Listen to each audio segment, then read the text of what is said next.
Good evening. Good evening. Thank you. Thank you. Good evening. So, thank you. Good evening. So, Congressman John Lewis, before his passing, wrote, "Democracy is not a state, it is an act." And what he meant was that America's democracy is not guaranteed. It is only as strong as our willingness to fight for it.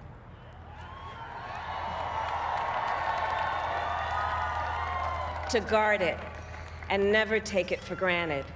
And protecting our democracy takes struggle, it takes sacrifice, but there is joy in it, and there is progress, because we, the people, have the power to build a better future.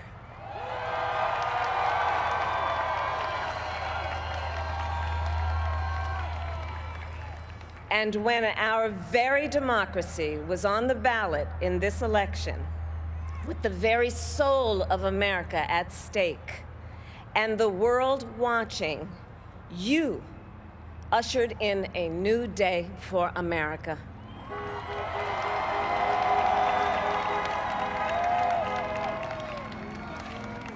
To our campaign staff and volunteers, this extraordinary team, thank you for bringing more people than ever before into the democratic process.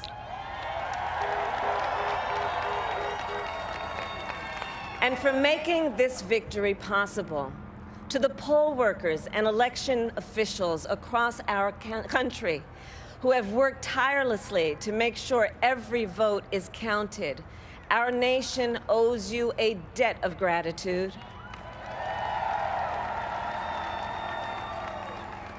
You have protected the integrity of our democracy.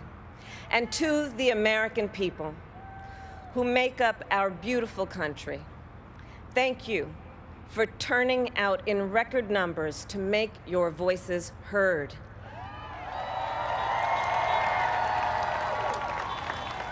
And I know times have been challenging, especially the last several months. The grief, sorrow, and pain, the worries and the struggles. But we have also witnessed your courage, your resilience, and the generosity of your spirit. For 4 years, you marched and organized for equality and justice, for our lives and for our planet. And then you voted.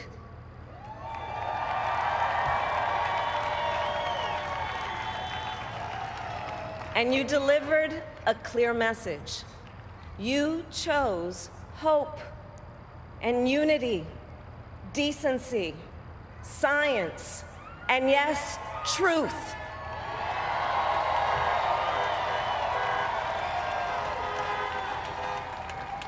You chose Joe Biden as the next president of the United States of America.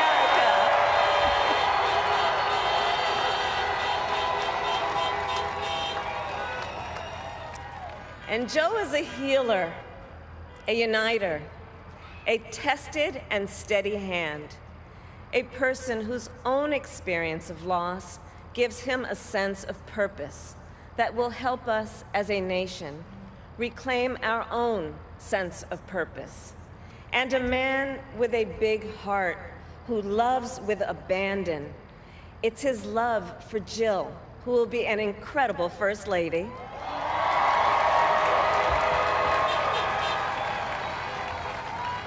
It's his love for Hunter and Ashley and his grandchildren and the entire Biden family.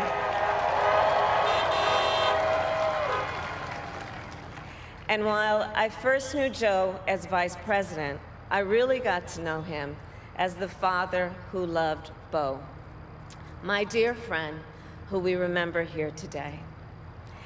and to my husband, Doug,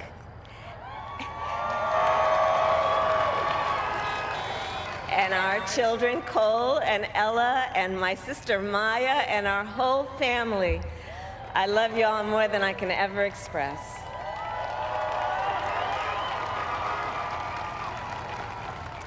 We are so grateful to Joe and Jill for welcoming our family into theirs on this incredible journey. And to the woman most responsible for my presence here today, my mother, Kamala Harris, who is always in our hearts. When she came here from India at the age of 19, she maybe didn't quite imagine this moment, but she believed so deeply in an America where a moment like this is possible.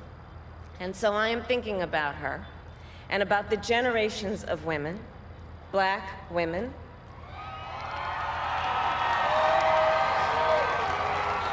Asian, white, Latina, Native American women, who throughout our nation's history have paved the way for this moment tonight. Women who fought and sacrificed so much for equality and liberty and justice for all, including the Black women who are often, too often, overlooked, but so often prove they are the backbone of our democracy.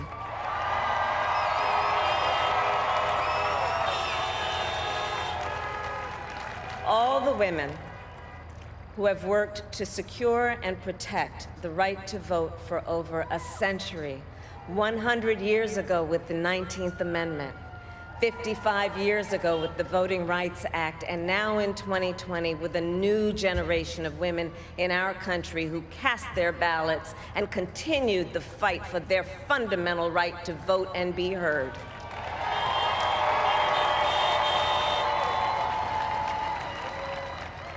Tonight I reflect on their struggle, their determination, and the strength of their vision to see what can be unburdened by what has been. And I stand on their shoulders. And what a testament it is to Joe's character that he had the audacity to break one of the most substantial barriers that exists in our country and select a woman as his vice president.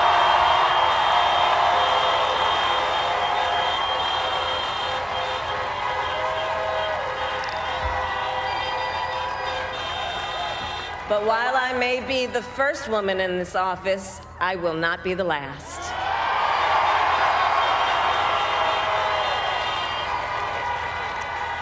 Because every little girl watching tonight sees that this is a country of possibilities. And to the children of our country, regardless of your gender, our country has sent you a clear message. Dream with ambition, lead with conviction, and see yourselves in a way that others may not, simply because they've never seen it before. But know that we will applaud you every step of the way.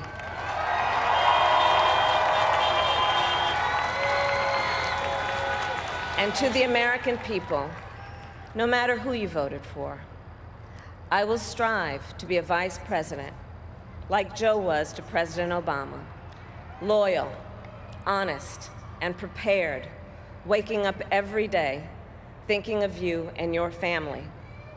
Because now is when the real work begins, the hard work, the necessary work, the good work, the essential work to save lives and beat this epidemic, to rebuild our economy so it works for working people, to root out systemic racism in our justice system and society, to combat the climate crisis, to unite our country and heal the soul of our nation.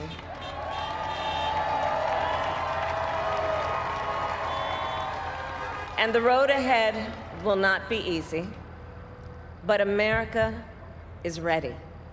And so are Joe and I.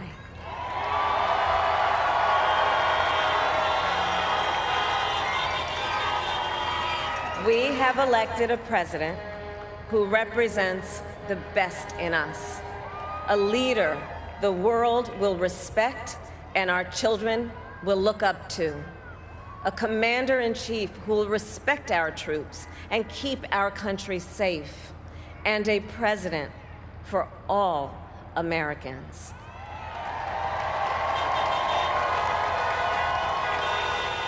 And it is now my great honor to introduce the President-elect of the United States of America, Joe Biden.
Hello, my fellow Americans, and the people who brought me to the dance, Delawareans. I see my buddy Senator Tom Carper down there, and I think Senator Coons is there, and I think the governor's around. Is that Ruth Ann? And that former Governor Ruth Ann Minner. Most importantly, my sisters-in-law and my sister Valerie. Anyway. Folks, the people of this nation have spoken. They've delivered us a clear victory, a convincing victory, a victory for we the people. We've won with the most votes ever cast on a presidential ticket in the history of the nation. 74 million.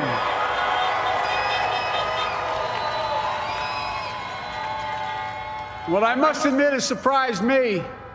Tonight, we're seeing all over this nation, all cities and all parts of the country, indeed across the world, an outpouring of joy, of hope, renewed faith in tomorrow, bring a better day.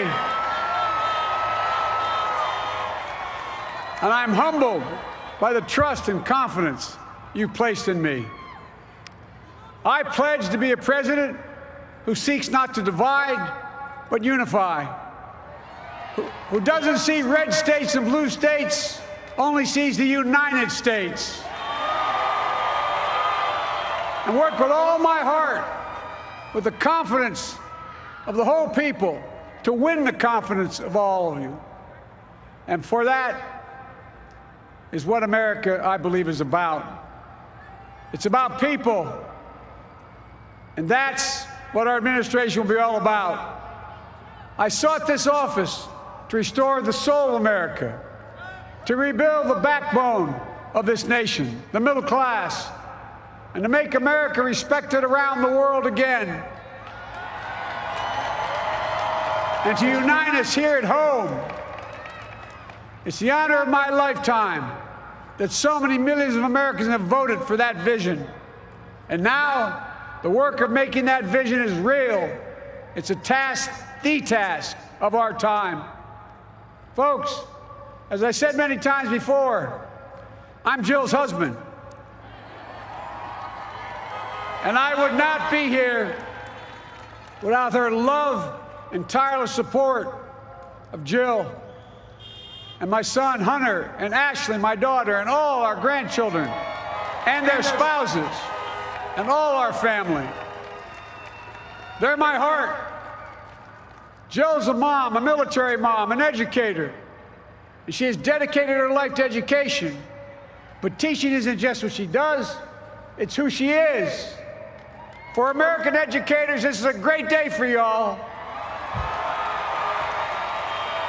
You're going to have one of your own in the White House. And Jill's going to make a great First Lady. I'm so proud of her.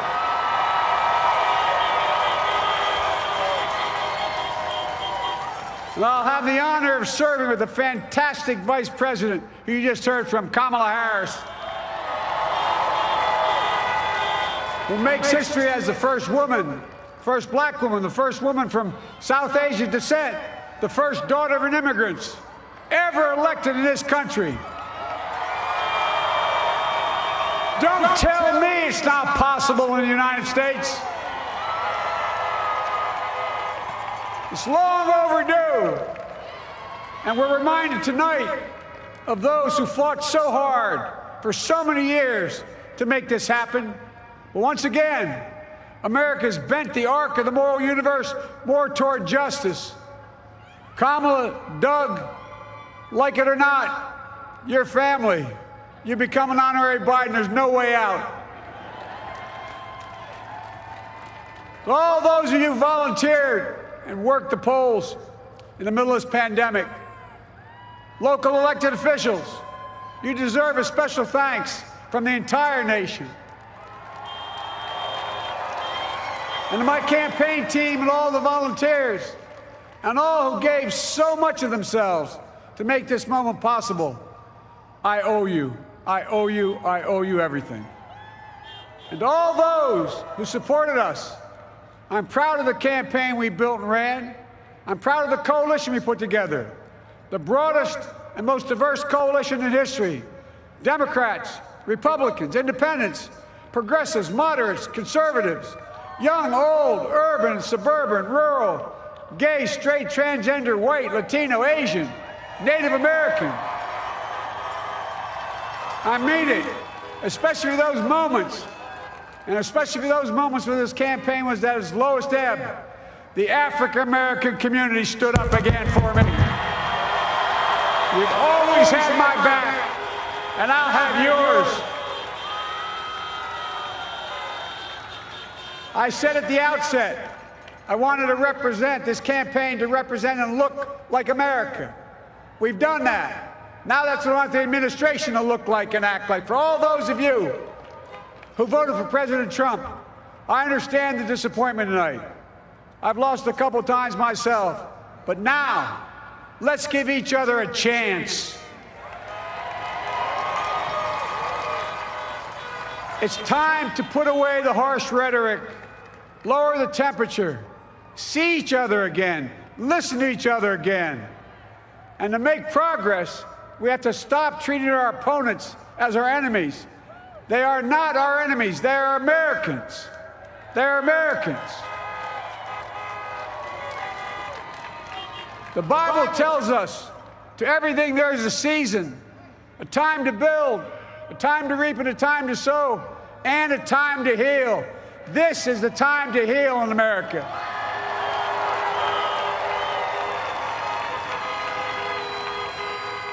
Now this campaign is over. What is the will of the people? What is our mandate? I believe it's this.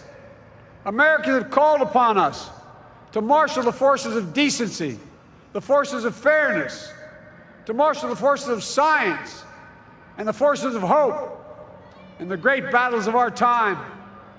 The battle to control the virus, the battle to build prosperity, the battle to secure your family's health care, the battle to achieve racial justice and root out systemic racism in this country, and the battle to save our planet by getting climate under control, the battle to restore decency, defend democracy, and give everybody in this country a fair shot. That's all they're asking for, a fair shot. Folks, our work begins with getting COVID under control. We cannot repair the economy, restore our vitality, or relish life's most precious moments, hugging our grandchildren, our children, our birthdays, weddings, graduations, all the moments that matter most to us until we get it under control. On Monday, I will name a group of leading scientists and experts as transition advisors to help take the Biden-Harris COVID plan and convert it into an action blueprint that will start on January the 20th, 2021. That plan will be built on bedrock science. It will be constructed out of compassion, empathy, and concern. I will spare no effort, none, or any commitment to turn around this pandemic. Folks, I'm a proud Democrat, but I will govern as an American president. I'll work as hard for those who didn't vote for me as those who did.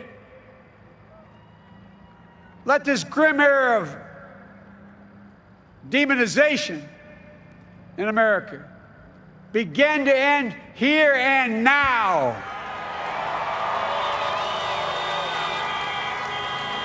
The refusal of Democrats and Republicans to cooperate with one another, it's not some mysterious force beyond our control. It's a decision, a choice we make.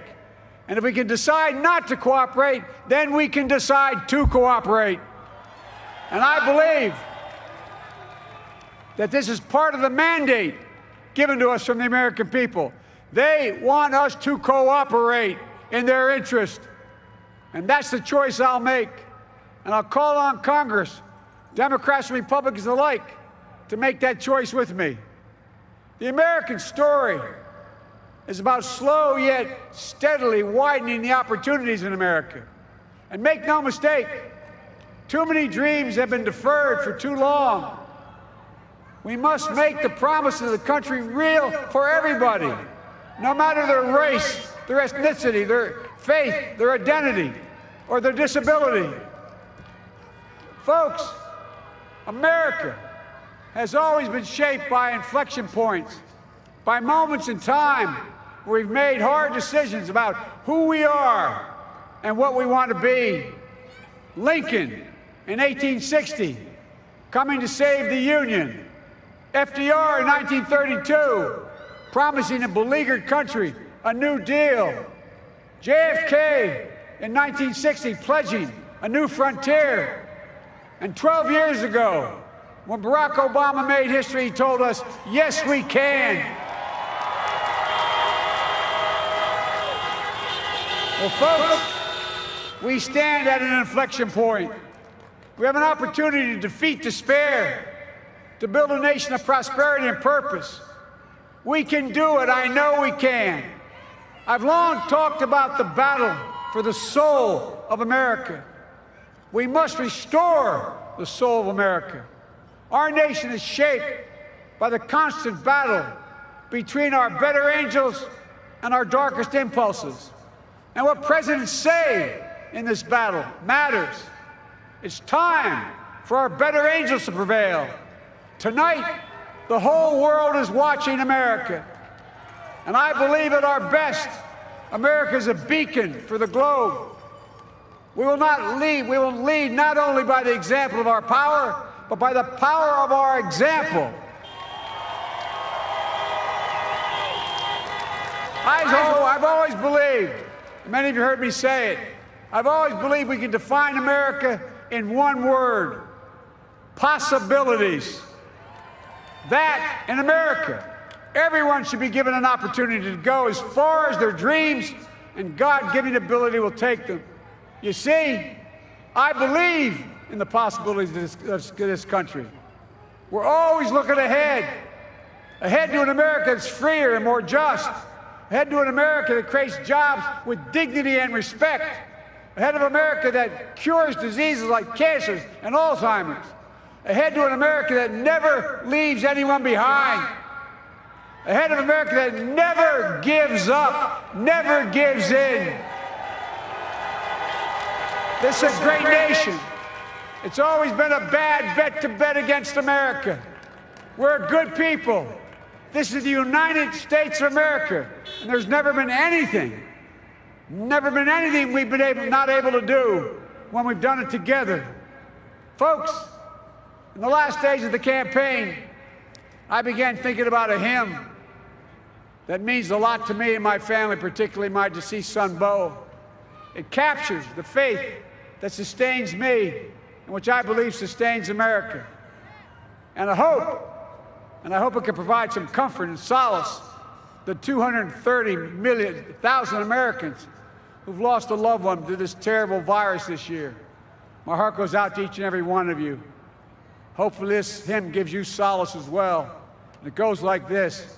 And he will raise you up on eagle's wings, bear you on the breath of dawn, and make you to shine like the sun, and hold you in the palm of his hand.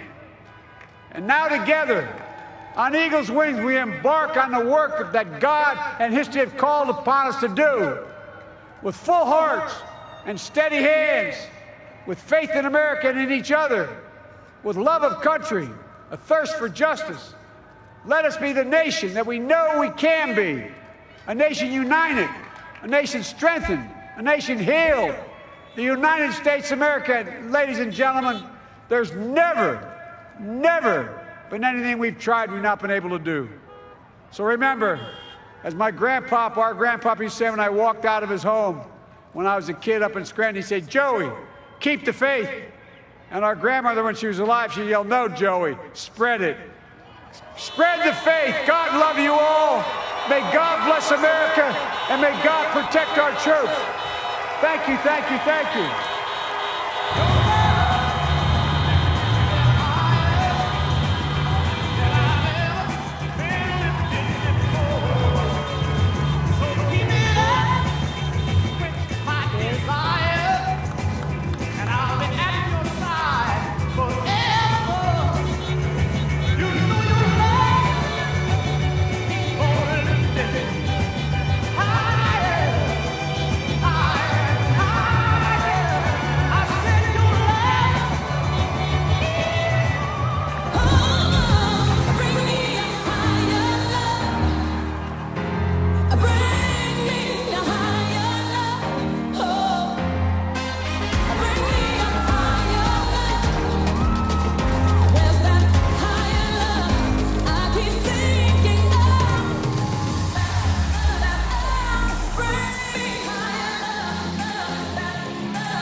Love